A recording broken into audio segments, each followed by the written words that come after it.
السلام علیکم ورحمۃ اللہ۔ الحمد للہ نحمده ونستعینه ونستغفره ونؤمن به ونتوکل علیہ ونعوذ باللہ من شرور انفسنا ومن سیئات اعمالنا، من يهده الله فلا مضل له ومن يضلل فلا هادي له، ونشهد أن لا إله إلا الله وحده لا شريك له ولا نظير له ولا مثل له ولا مثال له، ونشهد أن سيدنا وسندنا وشفيعنا ومرشدنا ومولانا ومرجانا محمد وبارك وسلم صل عليه۔ اعوذ باللہ من الشیطان الرجیم، بسم اللہ الرحمن الرحیم۔ لئن شکرتم لأزیدنکم ولئن کفرتم ان عذابی لشدید۔ قال تعالی وَإِن تَعُدُّوا نِعْمَةَ اللَّهِ لَا تُحْصُوهَا۔ صدق اللہ مولانا العظیم وبلغنا رسوله النبی الکریم، ونحن على ذلك لمن الشاهدين والشاكرين والحمد لله رب العالمين۔ یا رب صل وسلم دائما ابدا على حبيبك خير الخلق كلهم۔ گرامی قدر معزز حاضرین، میرے واجب الاحترام بزرگوں اور عزیز نوجوان ساتھیوں، میں نے آپ کے سامنے قرآن مجید فرقان حمید میں سے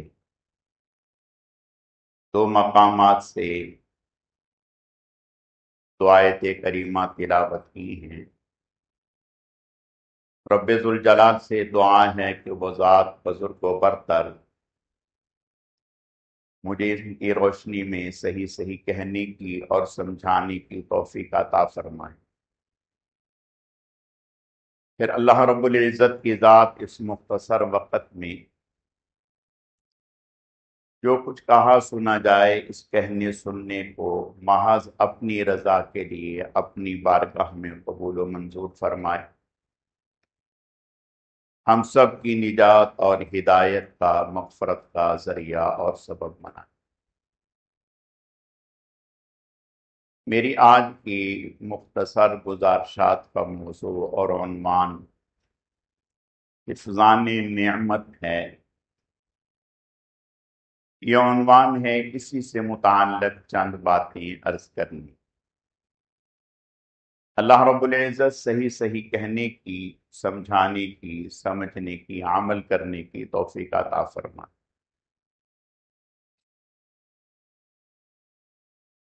اللہ رب العزت نے ہم میں سے ہر ایک انسان کو نعمتوں میں گھیر رکھا ہے۔ ہم میں سے ہر ایک پر اللہ تعالی کی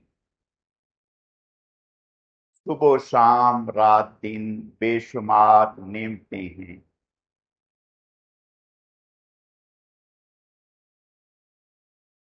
ہر انسان یہ چاہتا ہے کہ یہ نعمتیں جو اللہ تعالی کی مجھے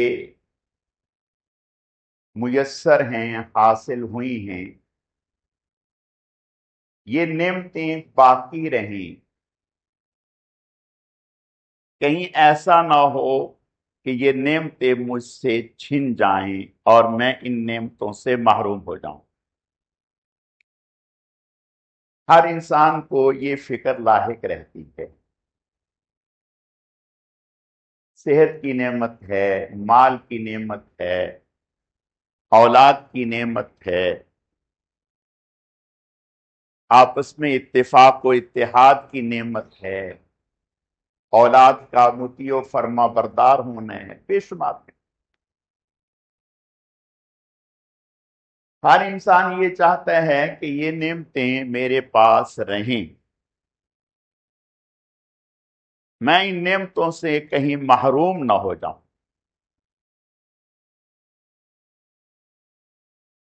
اب اس کی کیا تدبیر ہے کہ انسان ان نعمتوں میں رہے اور ان نعمتوں سے محروم نہ ہو؟ تو یہ تدبیر بھی اس خالق و مالک نے، خالق کائنات نے ہمیں بتائی، کہ جس سے ہماری نعمتیں سیف ہو جائیں گی، محفوظ ہو جائیں گی۔ اب وہ تدبیر کیا ہے؟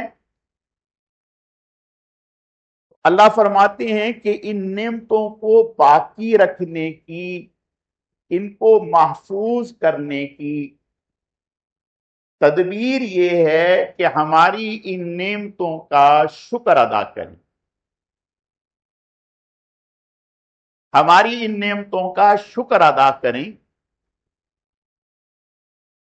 تو پھر یہ نعمتیں آپ کے پاس رہیں گی، صرف رہیں گی نہیں بلکہ بڑھتی چلی جائیں گی۔ اب اللہ تعالی کی جو نعمتیں انسان کو حاصل ہوتی ہیں یہ دو طرح کی ہیں۔ ایک وہ نعمتیں جو براہ راست اللہ تعالی کی طرف سے بندوں کو حاصل ہوتی ہیں، اور ایک وہ نعمتیں ہیں جو دیتے تو اللہ ہی ہیں لیکن ذریعہ انسان کو بنا دیتی ہیں۔ یعنی نعمتیں تو اللہ ہی دے رہے ہیں لیکن کسی انسان کے ذریعہ سے، کسی انسان کے ہاتھ سے اللہ تعالیٰ دے دیتے ہیں۔ جیسے ہمارا وجود ہے، پیدا تو اللہ نے ہی ہمیں کیا ہے لیکن ظاہری اسباب میں ذریعہ والدین بنے ہیں، ذریعہ والدین بنے ہیں۔ اسی طرح تعلیم ہے، دے تو اللہ ہی رہے ہیں لیکن ذریعہ استاذ بنا ہے۔ تو اللہ تعالی کا ضابطہ یہ ہے کہ جب ان نعمتوں کا شکر ادا کریں گے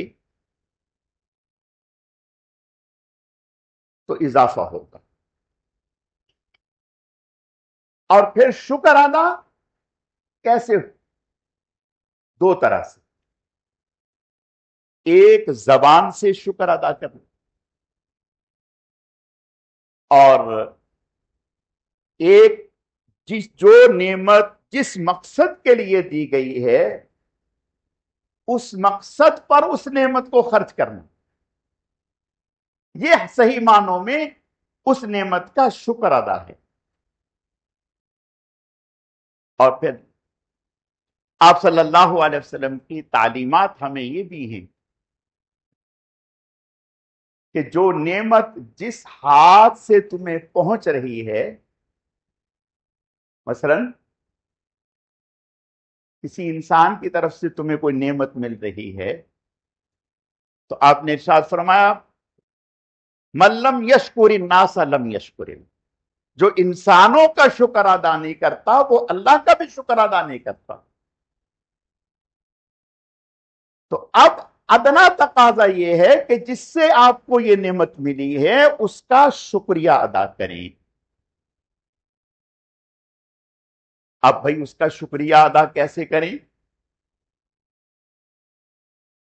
ایک تو زبان سے اسے جزاک اللہ کریں۔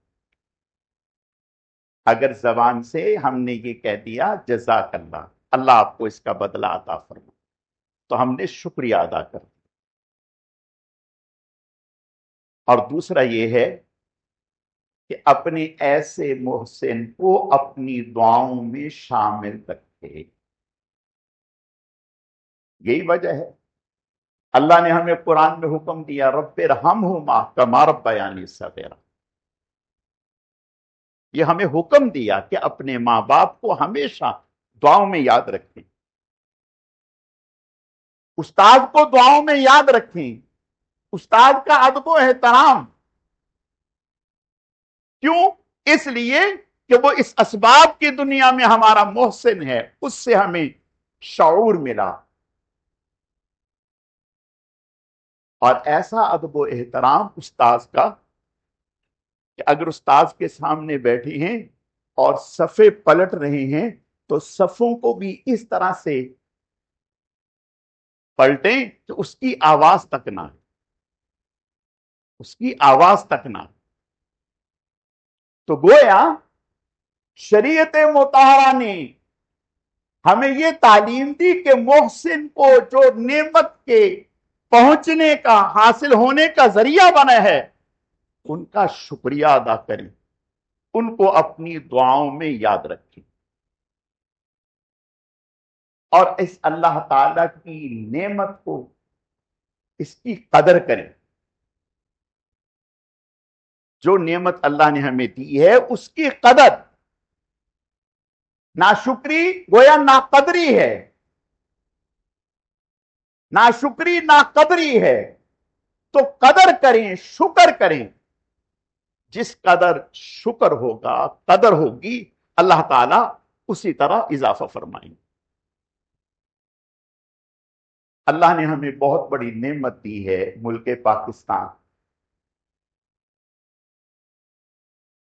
اس نعمت کے حاصل ہونے پر ہمارے کیا کیا چیزیں ہماری ذمہ داری میں شامل ہیں. اللہ نے جو ہمیں نعمت دی ہے،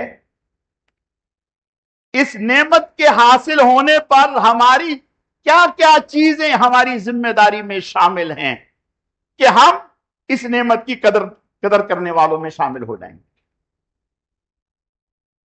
پہلی چیز تو یہ ہے جو اس نعمت کے حصول کا ذریعہ بنے، جو اس نعمت کے حصول کا ذریعہ بنے ہیں، جتنے قائدین، جتنے قربانی دینے والے مسلمان مرد عورتیں، علماء صلحاء، ان سب کا شکریہ ادا کیا جائے. اب ان کا شکریہ کیسے ادا کریں؟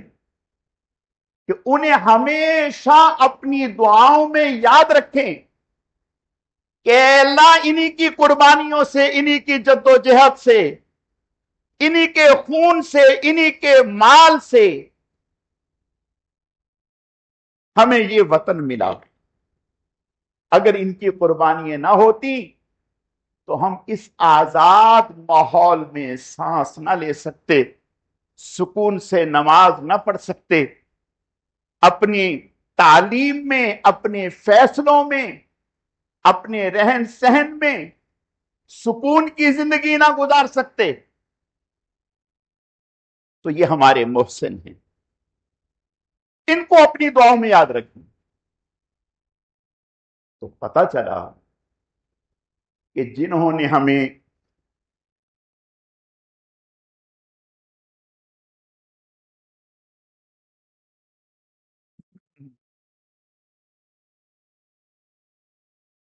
وطن لے کر کے دیا، جس سے ہمیں شناخت ملی، جب وہ ہمارے محسن ہیں، ہم ان کو فراموش کرنا کفران نعمت سمجھتے ہیں، کفران احسان سمجھتے ہیں. تو جنہوں نے ہمیشہ ہمیشہ کے لیے ہمیں دنیا میں عزت بخشی ایمان کے ذریعے سے، اسلام کے ذریعے سے، جنہوں نے ہمیں اسلام لے کر کے دیا، ایمان لے کر کے دیا، کعبہ لے کر کے دیا، تو وہ تو اس سے بھی زیادہ ہمارے محسن ہیں. تو ان کو بھی ہمیشہ یاد رکھنا اور اچھے الفاظ میں ان کا تذکرہ کرنا.